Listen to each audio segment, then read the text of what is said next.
നമസ്കാരം. നാളെ ജൂലൈ 8, 2025 എൻ്റെയും ഹസ്ബൻഡ് അരുൺ ഞങ്ങളുടെ 8ാമത്തെ വിവാഹ വാർഷികമാണ്. അപ്പോൾ വന്ന വഴികൾ നോക്കുമ്പോൾ 8 വർഷം എന്ന് പറയുന്നത് ഒരു വലിയ യാത്ര തന്നെയായിട്ടാണ് മനസ്സിലാക്കുന്നത്. ജീവിതത്തിൽ എന്താ പറയുക, നമ്മൾ വളരെ ചെറിയൊരു പ്രായത്തിൽ ഒരു പ്രൊഫഷണൽ കോഴ്സ് പഠിച്ചിറങ്ങുന്ന ആ ഒരു സമയത്ത് വിവാഹ ജീവിതത്തിലേക്ക് കിടക്കുകയാണ്. അപ്പോൾ എന്തെല്ലാമാണ് ഒരു വിവാഹ ജീവിതത്തിൽ അതിനെക്കുറിച്ച് നമ്മൾ ശരിക്കും പറഞ്ഞാൽ കൃത്യമായ ഒരു എഡ്യൂക്കേഷൻ വേണം ശരിക്കും പറഞ്ഞു കഴിഞ്ഞാൽ. പക്ഷേ നമ്മൾ പഠിച്ചുകൊണ്ടിരിക്കുന്ന കാലഘട്ടം ജീവിതം എന്താണെന്നോ, ജീവിത യാഥാർത്ഥ്യങ്ങളെ കുറിച്ചിട്ടോ, അല്ലെങ്കിൽ ഒരു കുടുംബത്തിൽ നമ്മൾ എന്തെല്ലാമാണ് നമ്മുടെ റെസ്പോൺസിബിലിറ്റി, അത്തരം കാര്യങ്ങളെക്കുറിച്ചൊന്നും ഒട്ടും അറിയാതിരുന്ന ഒരു LKG കുട്ടിയുടെ മനസ്സുകൊണ്ടാണ് നമ്മളൊരു വലിയ ഉത്തരവാദിത്വത്തിലേക്ക് ജീവിതത്തിൽ കിടക്കുന്നത്. അന്ന് മുതൽ ഇന്ന് വരെ ഓരോ ദിവസവും ഓരോ മിനിറ്റും പഠനങ്ങളുടേത് തന്നെയാണ്. പുസ്തകത്തിലും അതുപോലെ തന്നെ വിദ്യാലയങ്ങളിലും ഒക്കെ പഠിച്ചിരുന്ന അറിവ് കേവലം A+കളുടെ എണ്ണം കൂട്ടാനുള്ളത് മാത്രമാണെന്നും, അതുപോലെ തന്നെ നമ്മുടെ മാർക്ക് ലിസ്റ്റ് നമ്മുടെ ഡോക്യുമെൻ്റ് കാര്യങ്ങൾക്ക് വേണ്ടി ഉള്ളതാണെന്നും തിരിച്ചറിഞ്ഞ കുറേ നിമിഷങ്ങൾ ജീവിതത്തിൽ ഉണ്ടായിട്ടുണ്ട്. അവിടെ നിന്നെല്ലാം ഓരോ പഠനങ്ങളാണ്. ഞാൻ നേരത്തെ സൂചിപ്പിച്ച പോലെ ഓരോ നിമിഷവും ഓരോ പഠനങ്ങളുടേത് തന്നെയായിരുന്നു. ഈ 8 വർഷത്തെ യാത്രയിൽ ഒരുപാട് മാനസികമായിട്ട് ഒരുപാട് ഉയരങ്ങളിലേക്ക് എത്താൻ സാധിച്ചു. നമ്മുടെ ഭൗതികമായ ഉയർച്ചയും ആധ്യാത്മികമായിട്ടുള്ള ഉയർച്ചയും 2 തലത്തിലാണ്. അപ്പോൾ ഭൗതികമായ ഉയർച്ചയിൽ നമുക്ക്, അതായത് ഈ മെറ്റീരിയൽ വേൾഡിന് വേണ്ട എല്ലാ കാര്യങ്ങളും, നമുക്ക് ജീവിക്കാനുള്ള സൗകര്യങ്ങൾ, വീട്, കാറ്, വസ്ത്രങ്ങൾ, ഇഷ്ടമുള്ള ആഹാരങ്ങൾ കഴിക്കാൻ സാധിക്കുന്നത്, അങ്ങനെ ഒരു മെറ്റീരിയൽ വേൾഡിന് ഫുൾഫിൽ ചെയ്യാൻ എന്തെല്ലാമാണോ വേണ്ടത് അത് ഒരു സ്ഥലത്ത്. അതേസമയം ആധ്യാത്മികമായ ഒരു വശം ചിന്തിക്കുമ്പോൾ അതിൻ്റെ ഔന്നിത്യം നമുക്ക് വെളിയിലേക്ക് കാണാൻ ഒട്ടും സാധിക്കില്ല. നമ്മുടെ തൊട്ടടുത്ത് നിൽക്കുന്ന ആളുകൾക്ക് പോലും മനസ്സിലാക്കാൻ കൂടെ ചില സമയത്ത് സാധിക്കില്ല. അത് അവനവൻ്റെ ഇന്നർ വേൾഡിലുള്ള പരിവർത്തനങ്ങളാണ്. അത് ഓരോ വ്യക്തിക്കും തന്നെ സ്വയം തിരിച്ചറിയാൻ സാധിക്കുന്ന കാര്യങ്ങളാണ്. അപ്പോൾ 2 തലത്തിലും ജീവിതത്തിൽ വലിയ മാറ്റങ്ങൾ ഈ യാത്രയിലുടനീളം എനിക്ക് സംഭവിച്ചിട്ടുണ്ട്.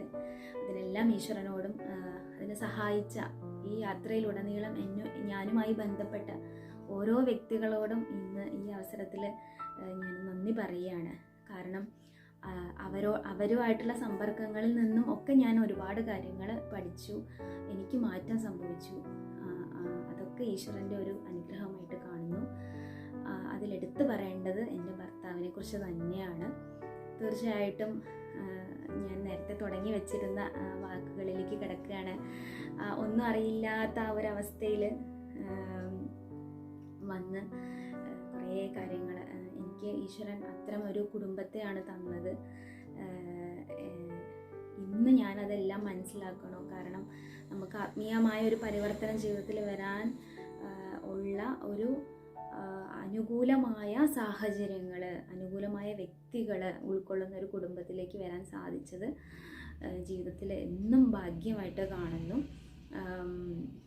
അതിൽ ഏറ്റവും ഹസ്ബൻഡിനെ കുറിച്ച് തന്നെയാണ് പറയാനുള്ളത്.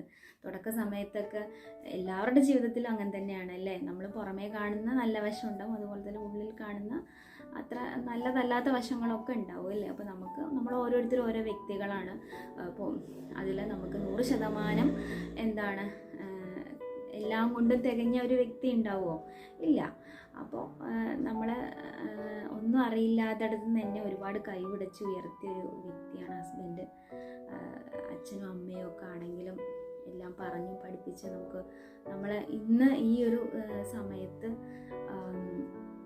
സത്യം പറഞ്ഞാൽ എൻ്റെ ഈ പ്രായത്തിൽ ഇന്നത്തെ ഒരു ജനറേഷൻ്റെ ഒരു കാര്യം നോക്കുമ്പോൾ അത് മിസ്റ്റേക്ക് അല്ല ആരുടെയും. ഓരോ കാലാനുസൃതമായിട്ട് വരുന്ന മാറ്റങ്ങളാണ് ജീവിതത്തിൽ. അപ്പോൾ ഓരോ ജനറേഷനും അതിൻ്റെതായ വ്യത്യാസങ്ങളുണ്ടാവും തീർച്ചയായിട്ടും. അപ്പോൾ ഇന്നത്തെ ഒരു ജനറേഷൻ വെച്ച് നോക്കുമ്പോൾ ശരിക്കും പറഞ്ഞാൽ നമുക്കൊക്കെ കല്യാണം കഴിക്കാനുള്ള പ്രായം ആവുന്നേ ഉള്ളൂ. പക്ഷേ ഞാനിങ്ങനെ വിചാരിക്കും, പണ്ട് അറിവില്ലാത്ത സമയത്തൊക്കെ വിചാരിച്ചിരുന്നു നേരത്തെ കല്യാണം കഴിച്ചു തോന്നിയിരുന്നു അങ്ങനെയൊക്കെ. അപ്പോൾ ഇപ്പോൾ ജീവിതത്തിലെ ഒരു വലിയ ഭാഗം നമ്മൾ യാഥാർത്ഥ്യങ്ങളുമായിട്ട് പൊരുത്തപ്പെട്ട് ജീവിച്ചപ്പോഴാണ്, മനസ്സിലാക്കി ജീവിച്ചപ്പോഴാണ് നമ്മൾ വളരെ ഉയർന്ന ഒരു തലങ്ങളിലേക്ക് നമുക്ക് എത്താൻ സാധിച്ചു എന്നുള്ളത് മനസ്സിലാക്കാൻ കഴിയുന്നത്. ഒരുപാട് പരിവർത്തനങ്ങൾ നമുക്ക് വന്നു എന്നുള്ളത് മനസ്സിലാക്കാൻ സാധിക്കുന്നത്. അപ്പോൾ അതിനേറെ സഹായിച്ചത് ഭർത്താവ് തന്നെയാണ്. തുടക്ക സമയത്തൊക്കെ എല്ലാ കുടുംബങ്ങളിലും ഉണ്ടാവണ പോലെ, എല്ലാ പുതിയ ബന്ധങ്ങൾ ഉടലെടുക്കുമ്പോഴും ഉണ്ടാകുന്നത് പോലെ അസ്വാരസ്യങ്ങളും പൊരുത്തക്കേടുകളും ഒക്കെ ഉണ്ടായിരുന്നു.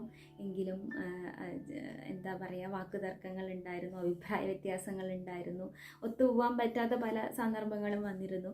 എന്നിരുന്നാലും ഇതെല്ലാം കോമൺ ആയിട്ടുള്ള, എല്ലാവരിലും സംഭവിക്കുന്ന, എല്ലാ ബന്ധങ്ങളിലും സംഭവിക്കുന്ന കാര്യമാണ്. പക്ഷെ ജീവിതത്തിൽ എപ്പോഴോ ആത്മീയമായ ഒരു ഉൾക്കാഴ്ച വന്നു തുടങ്ങിയ സമയം മുതൽ ഒരുപാട് വ്യത്യാസം അനുഭവപ്പെട്ടു.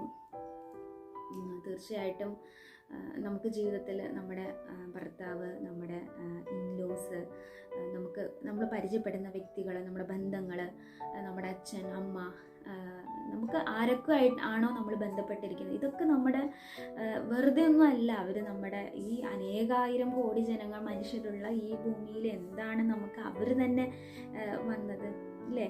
അപ്പോൾ അങ്ങനെയൊന്ന് ചിന്തിച്ച് നോക്കിയിട്ടുണ്ടോ? അപ്പോൾ അങ്ങനെയൊക്കെ ചിന്തിക്കുമ്പോൾ ഇവരൊന്നും വെറുതെ അല്ല നമ്മളുമായിട്ട് കണക്റ്റഡ് ആയിട്ടിരിക്കുന്നത്. ദെയർ ഈസ് സം റീസൺ, അല്ലേ? അപ്പോൾ അങ്ങനെ ഒരു ഉൾക്കാഴ്ച, ആത്മീയമായൊരു ഉൾക്കാഴ്ച എപ്പോൾ ജീവിതത്തിൽ വരാൻ തുടങ്ങിയോ അപ്പോൾ എനിക്ക് മനസ്സിലാവാൻ തുടങ്ങി, ഈ കാണുന്ന ഈ ഭൗതികമായിട്ടുള്ള അല്ലെങ്കിൽ മെറ്റീരിയൽ കാര്യങ്ങളിലുള്ള അതിലൊന്നും കാര്യമില്ല എന്നുള്ള തിരിച്ചറിവ് വരാൻ തുടങ്ങി. അപ്പോഴാണ് എനിക്ക് ശരിക്കും പറഞ്ഞ ഈശ്വരൻ എന്തിനാണ് എൻ്റെ ഹസ്ബൻഡിനെ എനിക്ക്, ആ ഒരു വ്യക്തിയെ എനിക്ക് എന്തിനാണ് എൻ്റെ ഹസ്ബൻഡായിട്ട് തന്നത്, എന്തിനാണ് അദ്ദേഹം തന്നെ എനിക്ക് ഭർത്താവായിട്ട് വന്നത് എന്നത് എനിക്ക് ശരിക്കും മനസ്സിലാവാൻ തുടങ്ങിയത്. തീർച്ചയായിട്ടും ഓരോ നിമിഷവും ഉള്ളിൻ്റെ ഉള്ളിൽ എപ്പോഴും ഒരു പരീക്ഷയിലൂടെ കടന്നു പോകുന്ന മാനസികാവസ്ഥയാണ് എനിക്ക്.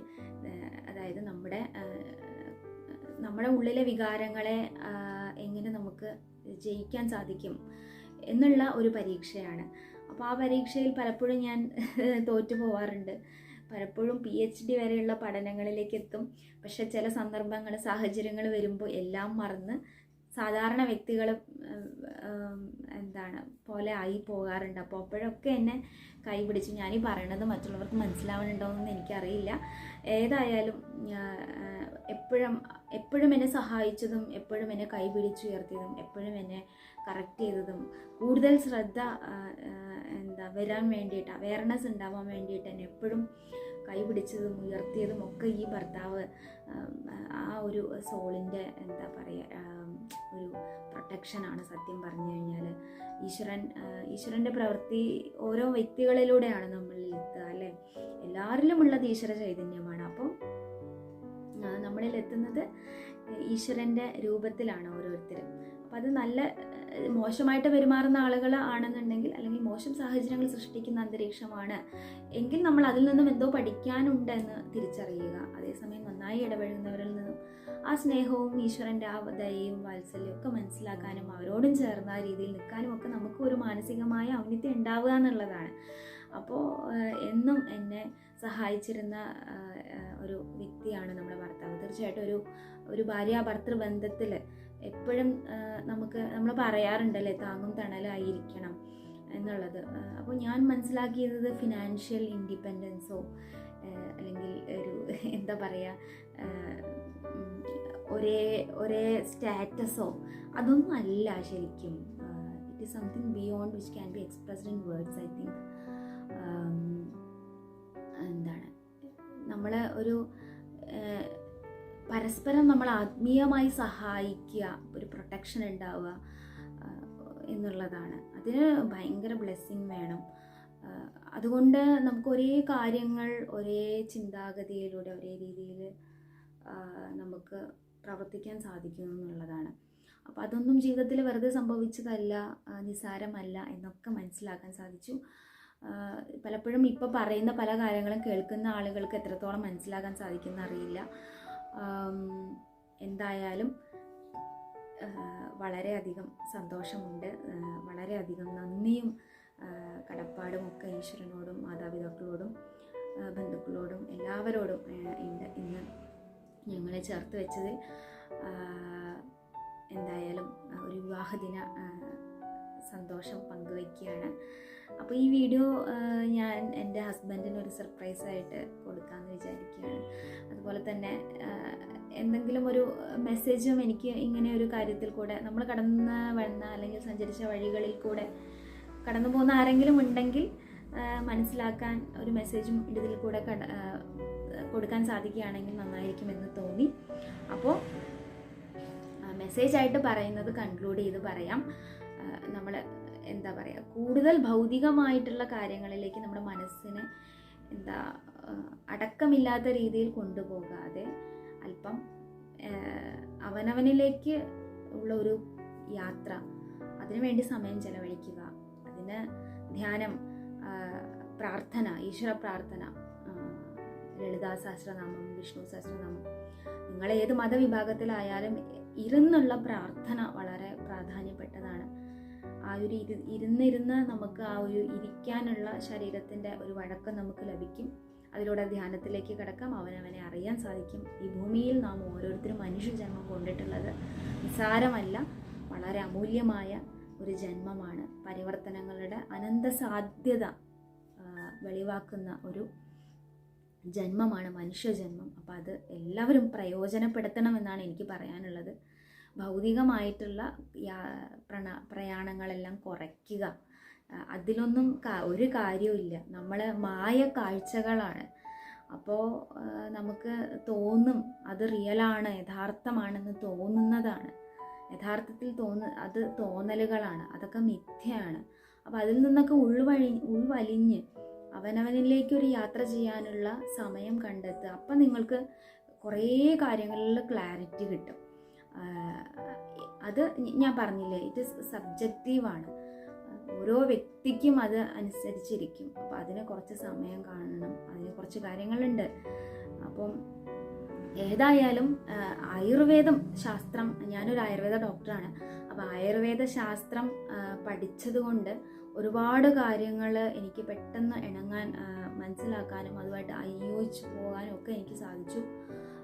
പക്ഷേ ഈ ശാസ്ത്രത്തിൽ പറഞ്ഞിട്ടുള്ള കാര്യങ്ങൾ ഒരു ആയുർവേദ കോളേജുകളിൽ എത്രത്തോളം അത് കൺവേ ആവുന്നുണ്ട് സ്റ്റുഡൻസിന്, അല്ലെങ്കിൽ സ്റ്റുഡൻസിൻ്റെ ഭാഗത്ത് അതെങ്ങനെ അവർ ഗ്രഹിക്കുന്നു എന്നുള്ളതൊക്കെ എനിക്ക് തോന്നുന്നു അതൊരു വ്യക്തമായ രീതിയിലല്ല എന്നുള്ളതാണ് എനിക്ക് മനസ്സിലാക്കാൻ കഴിഞ്ഞത്. കാരണം ഇതിൽ ഒരു വ്യക്തിയെ സമ്പൂർണമായി പരിവർത്തനപ്പെടുത്താൻ വേണ്ടി ഉദ്ദേശിച്ചിട്ടുള്ള ഒരു ശാസ്ത്രമാണ് ആയുർവേദം. പഠിച്ചുകൊണ്ടിരുന്ന സമയത്ത് എണ്ണയും കുഴമ്പും കുറേ ശാസ്ത്രങ്ങൾ, കുറേ ഡിസീസ് നമ്മൾ പഠിച്ചു, അങ്ങനെയൊക്കെ വന്നുവെങ്കിലും പഠനത്തിന് ശേഷമുള്ള ഒരു യഥാർത്ഥ പഠനം നടത്തി അത് പ്രായോഗികതയിൽ കൊണ്ടുവരാനും അത് അനുഷ്ഠിക്കാനും ജീവിതത്തിൽ സാധിച്ചു തുടങ്ങിയ നിമിഷം മുതലാണ് ശാസ്ത്രത്തിൽ പറഞ്ഞിട്ടുള്ള കാര്യങ്ങൾ എത്രത്തോളം ആഴത്തിലുള്ളതാണ്. നമ്മുടെ അഥർവവേദത്തിൻ്റെ ഉപവേദമാണ് ആയുർവേദം. അപ്പോൾ ആ വേദങ്ങളിൽ പറഞ്ഞിട്ടുള്ള ജ്ഞാനക്കണ്ണുകൊണ്ട് എഴുതി വെച്ചിട്ടുള്ള ശാസ്ത്രശാഖയാണ്. അപ്പോൾ തീർച്ചയായിട്ടും ഇതിൽ ആയുർവേദക്കാരെങ്കിലും കേൾക്കുന്നുണ്ടെങ്കിൽ നിങ്ങൾ പദാർത്ഥ വിജ്ഞാനം പഠിക്കണം. അസുഖങ്ങളും മരുന്നുകളും പഠിക്കുന്നതിനേൽ അപ്പുറം നമ്മുടെ എസൻസ് കിടക്കുന്നത് പദാർത്ഥ വിജ്ഞാനത്തിലാണ് എന്നാണ് ഞാൻ മനസ്സിലാക്കുന്നത്. എല്ലാവരും ഇതിനോട് യോജിക്കണമെന്നില്ല, പക്ഷെ അത് കൃത്യമായിട്ട് ആ കാര്യങ്ങൾ മനസ്സിലാക്കണം. നമ്മൾ അത്രയേ ഉള്ളൂ. അപ്പോൾ അതൊക്കെയാണ് കൺക്ലൂഡ് ചെയ്ത് ഒരുമിച്ച് പറയാൻ വന്ന മെസ്സേജ് എന്നുള്ളത്. നിങ്ങളിലേക്ക് സഞ്ചരിക്കുക, ബാക്കിയുള്ളതൊക്കെ വെറും മായയാണ്. അതിനൊന്നും സമയം കളഞ്ഞിട്ട് ഒരു പ്രയോജനം ജീവിതത്തിൽ ഉണ്ടാവാൻ പോകുന്നില്ല. നന്നായിട്ട് പ്രാർത്ഥിക്കുക. ഈശ്വരൻ്റെ ആ ഒരു ക്വാളിറ്റി നമ്മുടെ ഉള്ളിൽ തെളിയാൻ വേണ്ടിയിട്ട് ഉള്ള ഉൾക്കാഴ്ച നമുക്ക് ഉണ്ടാവാൻ വേണ്ടിയിട്ട് ആ പ്രപഞ്ച ശക്തിയോട് നിരന്തരം ഒരു സംവേദനം ഉണ്ടാക്കുക എന്നുള്ളതാണ് നല്ലതാണ്. അപ്പോൾ നമ്മുടെ ജീവിതത്തിൽ എല്ലാ കാര്യങ്ങളും ശരിയാക്കും. പിന്നെ നമുക്ക് ഇപ്പോൾ നമ്മുടെ ജീവിതത്തിൽ അനുഭവിച്ചുകൊണ്ടിരിക്കുന്ന നല്ലതായാലും ചീത്തയായിട്ടുള്ള കാര്യങ്ങൾ അതിനെ അക്സെപ്റ്റ് ചെയ്യുക, അത് കടന്നു പോകാൻ അനുവദിക്കുക. അത്രയേ ഉള്ളൂ. ഇതിൽ വേറെ ഒന്നും ചെയ്യാനില്ല. ജീവിതം കൊണ്ട് ഞാൻ മനസ്സിലാക്കിയ കാര്യങ്ങളാണ്. അപ്പോൾ ഒരിക്കൽ കൂടെ എൻ്റെ അരുൺ എന്നാണ് എൻ്റെ ഹസ്ബൻഡിൻ്റെ പേര്. അപ്പോൾ പുള്ളി ന്യൂ ഇന്ത്യ അഷുറൻസിലാണ് വർക്ക് ചെയ്യുന്നത്. അപ്പോൾ എൻ്റെ മാതാപിതാക്കളോടും 2 മാതാപിതാക്കളോടും എല്ലാവരോടും ബന്ധുമിത്രാദികളോടും ചേർത്ത് വെച്ചതിന് എല്ലാവരോടും നന്ദി, ഈശ്വരനോടും എല്ലാവരോടും നന്ദി. അപ്പോൾ ഞങ്ങൾക്ക് വേണ്ടിയും പ്രാർത്ഥിക്കുക. Okay, thanks.